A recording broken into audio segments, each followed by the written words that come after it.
Ao Senhor Deus pertencem o mundo e tudo que nele existe, a terra e todos os seres vivos que nela vivem são dele. O Senhor construiu a terra sobre os mares e pôs os seus alicerces nas profundezas do oceano.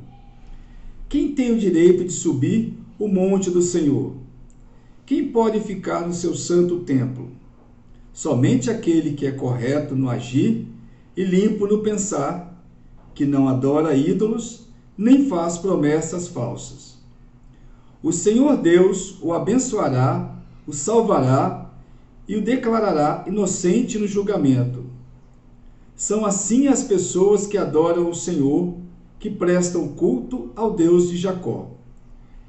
Abram bem os portões, abram os portões antigos, e entrará o Rei da Glória. Quem é esse Rei da Glória? É Deus, o Senhor, forte e poderoso, o Senhor poderoso na batalha.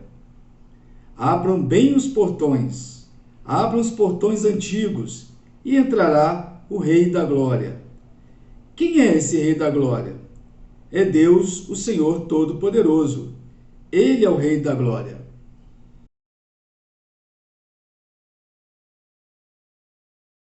Pai de amor, gosto tanto de ti.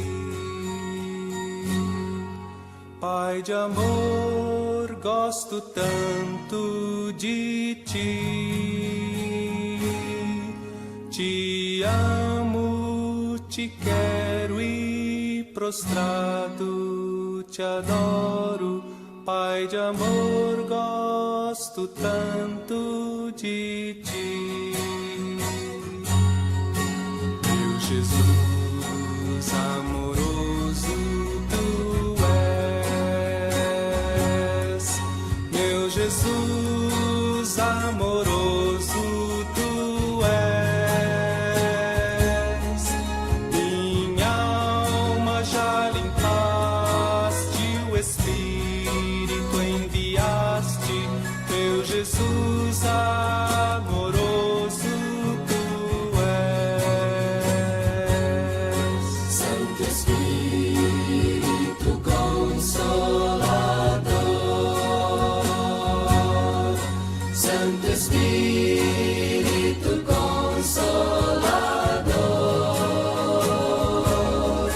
tu nos santificas e em nós sempre habitas. Santo Espírito Consolador.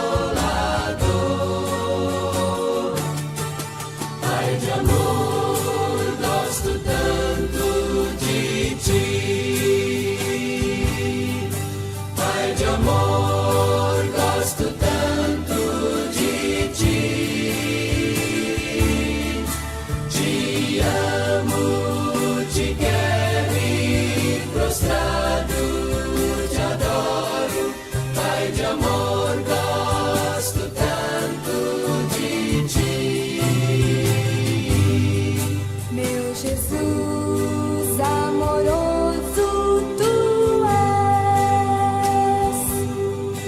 Meu Jesus amoroso, tu és. Minha alma já limpaste, o Espírito enviaste. Meu Jesus amoroso, tu és.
Deus Todo-Poderoso, rico em poder, sabedoria e amor, nós te louvamos pela criação e preservação de todas as coisas e pela revelação de teu amor em nosso Senhor Jesus Cristo. Pelo teu Espírito, ajuda-nos a cultuar-te em espírito e em verdade. Por Jesus Cristo, nosso Senhor. Amém. Lá do céu, o Senhor Deus olha para a humanidade, a fim de ver se existe alguém que tenha juízo, se existe uma só pessoa que o adore. Mas todos se desviaram do caminho certo e são igualmente corruptos. Não há mais ninguém que faça o bem, não há nem mesmo uma só pessoa.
Deus de misericórdia, confessamos que temos pecado contra ti por pensamentos, palavras e atos. Não temos te amado de todo o nosso coração, mente e força. Não temos amado nosso próximo como a nós mesmos. Na tua misericórdia, perdoa-nos pelo que temos sido. Ajuda-nos a retificar o que somos. E guia-nos no que seremos, a fim de podermos nos alegrar na tua vontade e andar nos teus caminhos, para a glória do teu santo nome. Por Jesus Cristo nós te pedimos. Amém. Vamos ouvir as boas novas. Eu te confessei o meu pecado e não escondi a minha maldade. Resolvi confessar tudo a ti e tu perdoaste todos os meus pecados. Em Cristo estamos perdoados. Amém.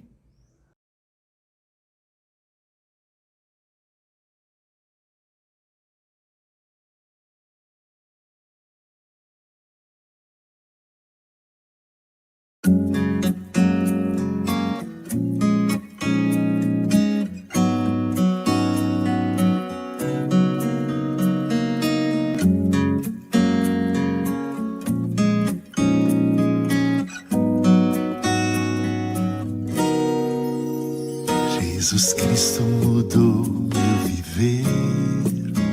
Jesus Cristo mudou meu viver. É a luz que ilumina meu ser. Sim, Jesus Cristo mudou meu viver.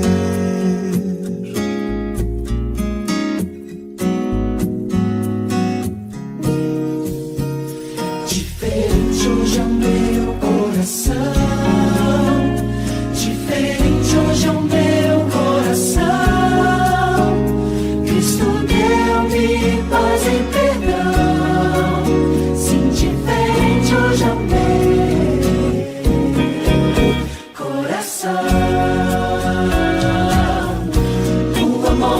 conheci em canções que falavam de ilusões. Mas tudo agora é diferente. Cristo fala com a gente, pois Cristo deu-me seu amor. Jesus Cristo mudou meu viver. Jesus Cristo mudou meu viver. É a luz que ilumina meu ser. Sim, Jesus Cristo mudou. Jesus Cristo mudou meu viver. Jesus Cristo mudou meu viver. É a luz que ilumina meu ser. Sim, Jesus Cristo mudou. Sim, Jesus Cristo mudou. Sim, Jesus Cristo mudou.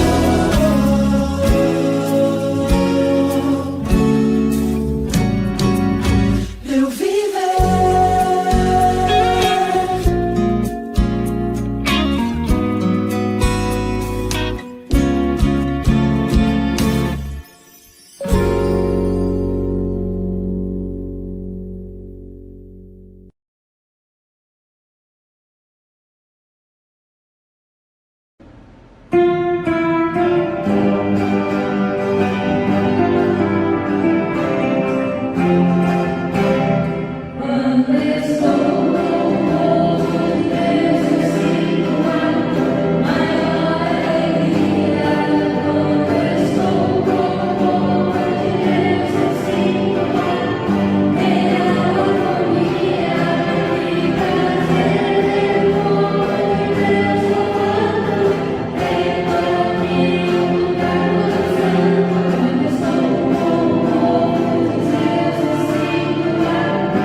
Senhor Deus e Pai, neste momento em que estamos prestes a ouvir a meditação nas Sagradas Escrituras, suplicamos a iluminação e a bênção de Teu Espírito, para que nossos corações e mentes estejam atentos ao que tens a nos dizer hoje.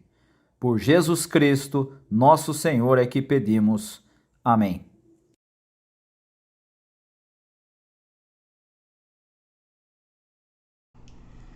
Mais uma vez, Davi reuniu os melhores soldados de Israel, num total de 30.000 homens. Levou-os à cidade de Baalá, em Judá, para pegarem a arca da aliança, que tem o nome do Senhor Todo-Poderoso, que se assenta no seu trono entre os querubins. Colocaram a arca num carro de bois, novo, e a tiraram da casa de Abinadab, que ficava no monte. Uzá e Aiô, filhos de Abinadab, guiavam o carro, que carregava a arca. Aiô caminhava na frente. Davi e todos os israelitas dançavam e cantavam com todas as suas forças em louvor a Deus, o Senhor. Eles tocavam harpas, liras, tambores, castanholas e pratos. O rei Davi soube que, por causa da arca, o Senhor havia abençoado a filha de Odebe-Edom e tudo que ele tinha. Então tirou a arca da casa de Obed-edom e com a grande festa a levou para a cidade de Davi. Depois que os homens que carregavam a arca deram 6 passos, Davi ofereceu a Deus em sacrifício um touro e um bezerro gordo. Davi, vestindo um manto sacerdotal de linho, dançou com todo entusiasmo em louvor a Deus, o Senhor. E assim, ele e todos os israelitas levaram a arca da aliança para Jerusalém com gritos de alegria e sons de trombetas. Quando a arca estava entrando na cidade, Mical, filho de Saul, olhou pela janela, viu o rei Davi pulando e dançando em louvor ao Senhor. Então, sentiu por ele um profundo desprezo. Levaram a arca e colocaram no seu lugar na barraca de Davi, na barraca que Davi tinha preparado para ela. Então, ele ofereceu a Deus, o Senhor, os sacrifícios que foram completamente queimados e ofertas de paz. Quando acabou de oferecer os sacrifícios e as ofertas, Davi abençoou o povo em nome do Senhor Todo-Poderoso. Depois, deu a cada homem e a cada mulher de Israel um pão, um pedaço de carne assada e passas. Em seguida, todos foram para casa.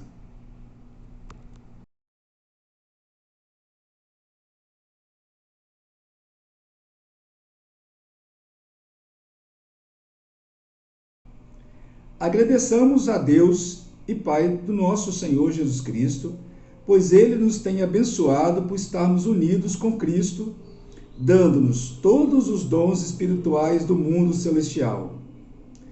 Antes da criação do mundo, Deus já nos havia escolhido para sermos dele por meio da nossa união com Cristo, a fim de pertencermos somente a Deus e nos apresentarmos diante dele sem culpa.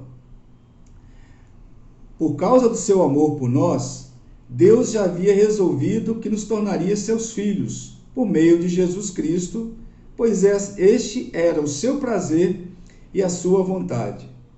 Portanto, louvemos a Deus pela sua gloriosa graça que Ele nos deu gratuitamente por meio do seu querido Filho. Pois pela morte do Cristo na cruz, nós somos libertados, isto é, os nossos pecados são perdoados. Como é maravilhosa a graça de Deus que Ele nos deu com tanta fartura. Deus, em toda a sua sabedoria e entendimento, fez o que havia resolvido e nos revelou o plano secreto que tinha decidido realizar por meio de Cristo. Esse plano é unir, no tempo certo, debaixo da autoridade de Cristo, tudo o que existe no céu e na terra. Todas as coisas são feitas de acordo com o plano e com a decisão de Deus. De acordo com a sua vontade e com aquilo que ele havia resolvido desde o princípio, Deus nos escolheu para sermos o seu povo por meio da nossa união com Cristo. Portanto, digo que nós, que fomos os primeiros a pôr a nossa esperança em Cristo, louvemos a glória de Deus. A mesma coisa aconteceu também com vocês. Quando ouviram a verdadeira mensagem, a boa notícia que trouxe para vocês a salvação, vocês creram em Cristo. E Deus pôs em vocês a sua marca de proprietário quando lhes deu o Espírito Santo que ele havia prometido. O Espírito Santo é a garantia de que receberemos o que Deus prometeu ao seu povo, e isso nos dá a certeza que Deus dará liberdade completa aos que são seus. Portanto, louvemos a sua glória.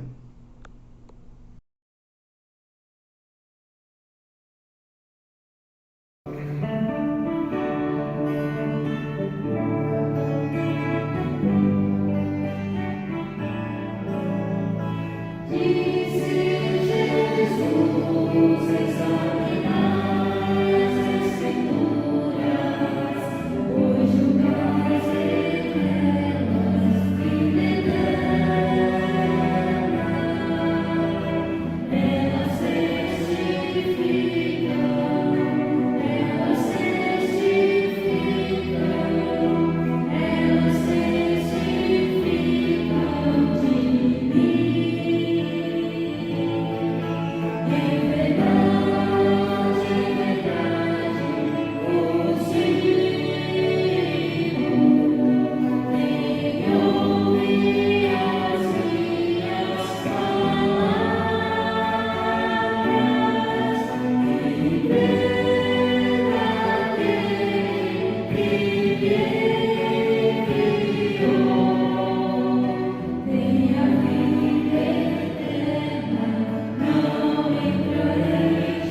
O rei Herodes ouviu falar de tudo isso porque a fama de Jesus se havia espalhado por toda parte.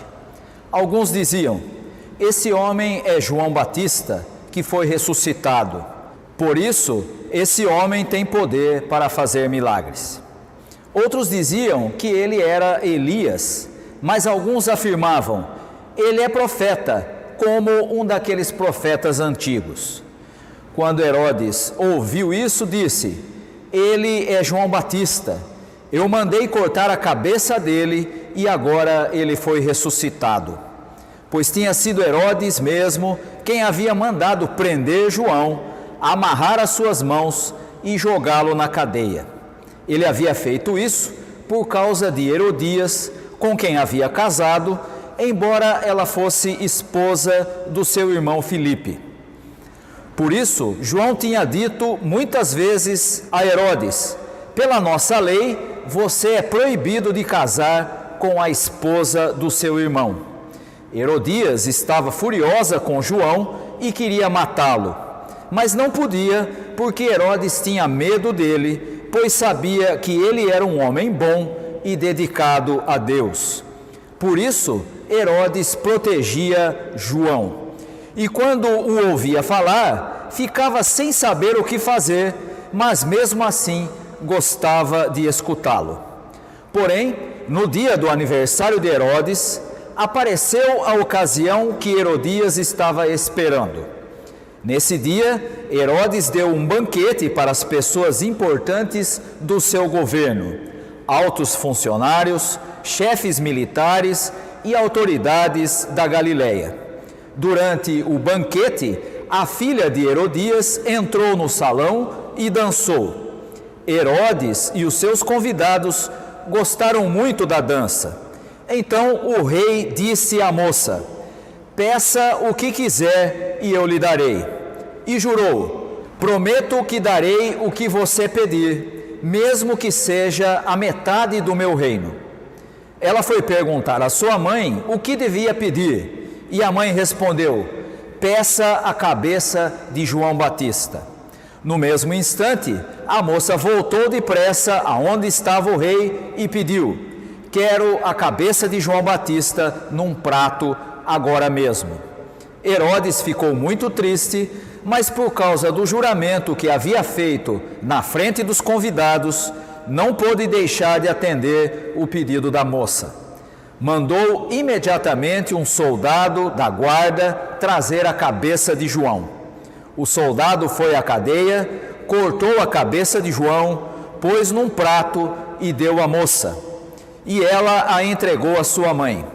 Quando os discípulos de João souberam disso, vieram, levaram o corpo dele e o sepultaram.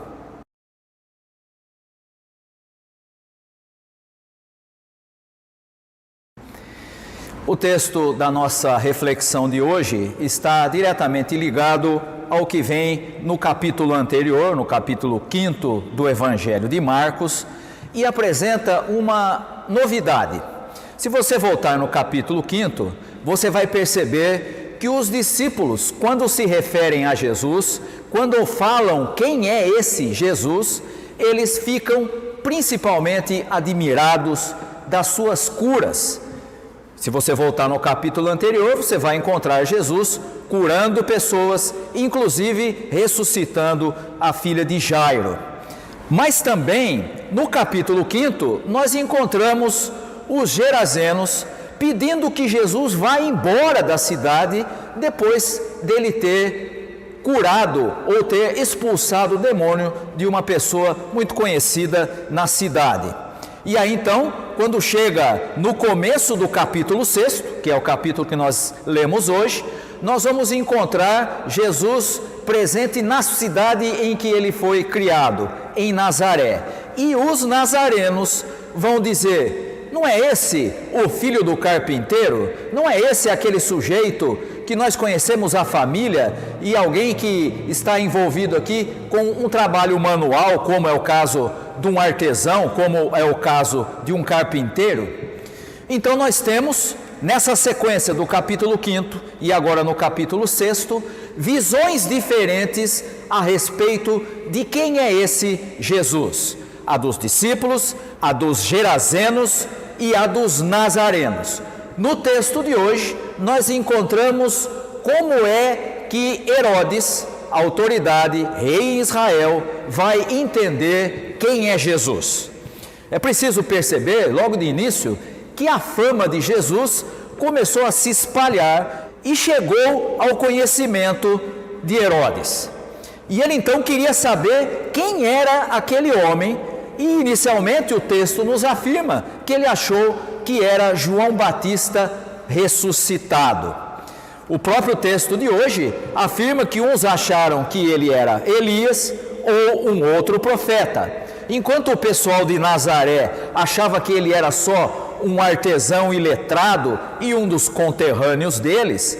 Aqui nós percebemos que ainda assim ninguém, nem discípulos, nem gerazenos, nem os nazarenos e nem tampouco agora Herodes vai perceber e identificar Jesus como quem ele realmente é, como o Messias enviado de Deus.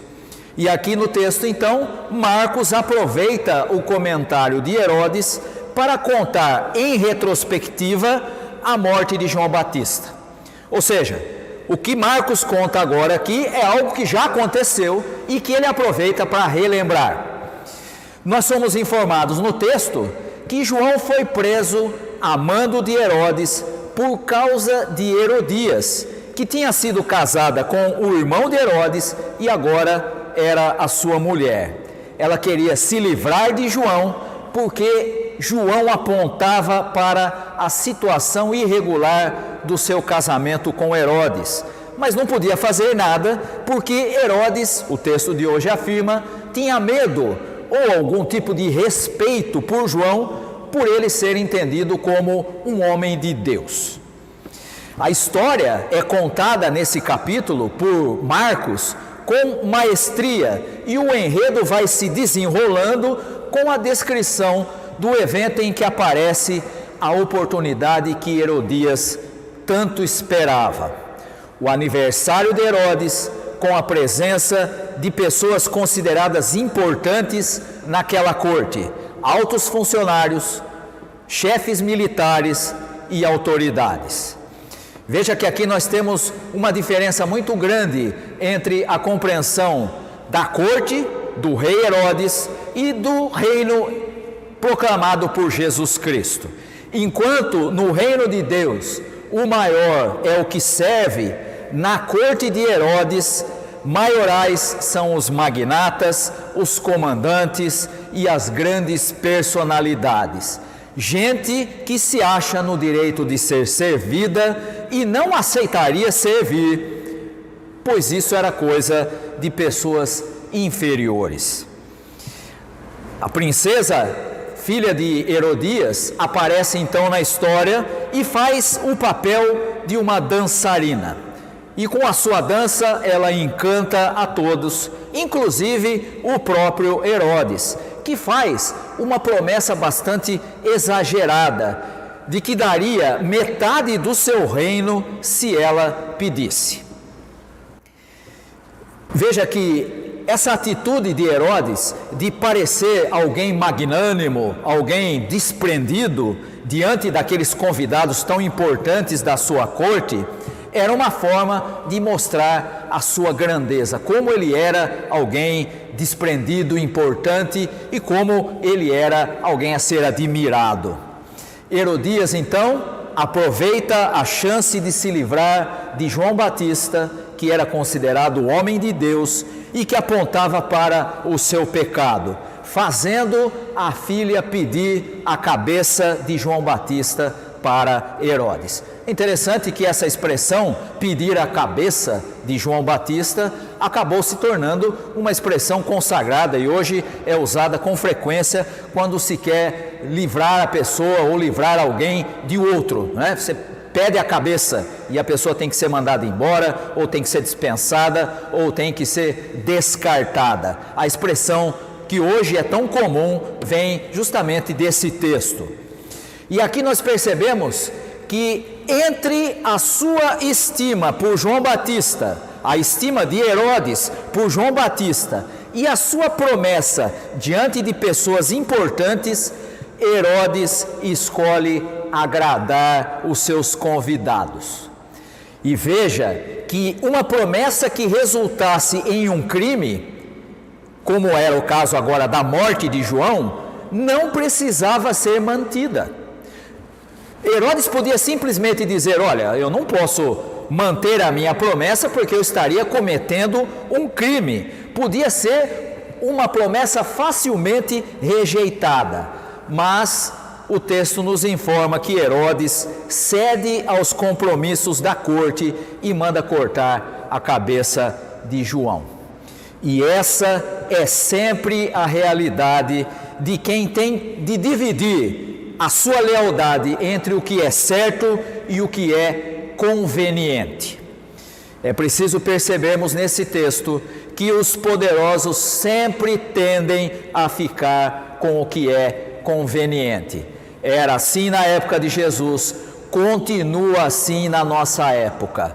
Poderosos sempre tendem a ficar com o que é conveniente. E é preciso perceber que a morte de João, narrada aqui nesse texto, é o prenúncio da morte do próprio Jesus, que mesmo tendo proclamado o reino de Deus e tendo ajudado a muitos com seus milagres, como nós encontramos no capítulo anterior, no capítulo 5 e agora também no começo do capítulo 6, ainda assim Jesus é trocado por Barrabás na hora em que tem que ser feita a escolha entre ele e alguém de passado tenebroso. E ainda assim Jesus é condenado sem que tenha nenhuma culpa. E veja, o fato de ter a cabeça de João Batista não mudou a situação de Herodias, a mulher de Herodes. Ela continuava numa situação que estava em desacordo com a lei de Deus. E então nós temos nessa narrativa de Marcos a festa de aniversário tendo um fim macabro, o que mostra que a corrupção daquela corte de Herodes e o descaso com a vida por parte tanto de Herodes como de todas aquelas autoridades que com ele estavam ali, fica absolutamente evidente. Jesus é entendido no capítulo 5 e agora no capítulo 6 de maneiras diferentes. Admirado pelos seus seguidores, pelos seus discípulos, descartado pelos gerazenos que mandam ele embora porque ele tinha expulsado o demônio de alguém conhecido na cidade, alguém considerado como irrelevante e iletrado pelos nazarenos, seu próprio povo, né, que vai entender Jesus como alguém que não podia ser enviado de Deus porque era apenas o filho do carpinteiro. E aqui nós descobrimos como é que os poderosos entendem a Jesus. Provavelmente é João Batista que ressuscitou e que está aqui novamente como João para tirar o meu sossego. Esse texto deve nos levar à seguinte pergunta: quem é esse Jesus para nós? Quem é ele para você? O que você quer dele? O que ele diria para você e qual seria a realidade se ele tivesse que dizer qual é a sua situação diante de Deus? Você está pronto a seguir aquilo que ele ensina, ou como os poderosos da época dele, da época de Jesus, como o caso de Herodes e de toda a sua corte, você está mais preocupado com as suas próprias conveniências, opiniões e preferências? O reino de Deus não aceita que nós tenhamos a atitude de dividir a lealdade entre ele, entre o reino de Deus, entre os seus valores e entre o que nos é conveniente. O reino de Deus é exigente. Ele exige a totalidade da nossa dedicação àquele que é o Senhor de todas as coisas. Quem é esse Jesus para você? Qual é a sua atitude diante dele e das exigências da sua pregação? seja a nossa resposta, aquela que agrada a Deus, aquela muito diferente de Herodes, aquela que revela que estamos de fato seguindo aquele que é o Senhor de todas as coisas, Jesus Cristo. Que Deus abençoe a todos os irmãos e a todas as irmãs. Amém.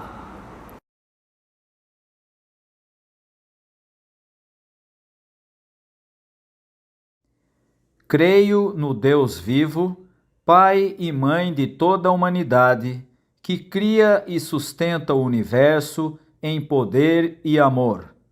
Creio em Jesus Cristo, Deus encarnado na terra, que nos revelou pelas suas palavras e atos, pelo seu sofrimento com os outros, pela sua vitória sobre a morte, como Deus é e como a vida humana deve ser.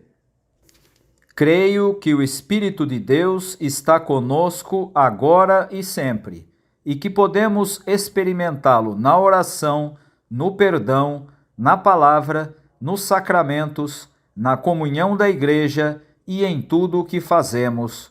Amém.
Vamos invocar a bênção de Deus.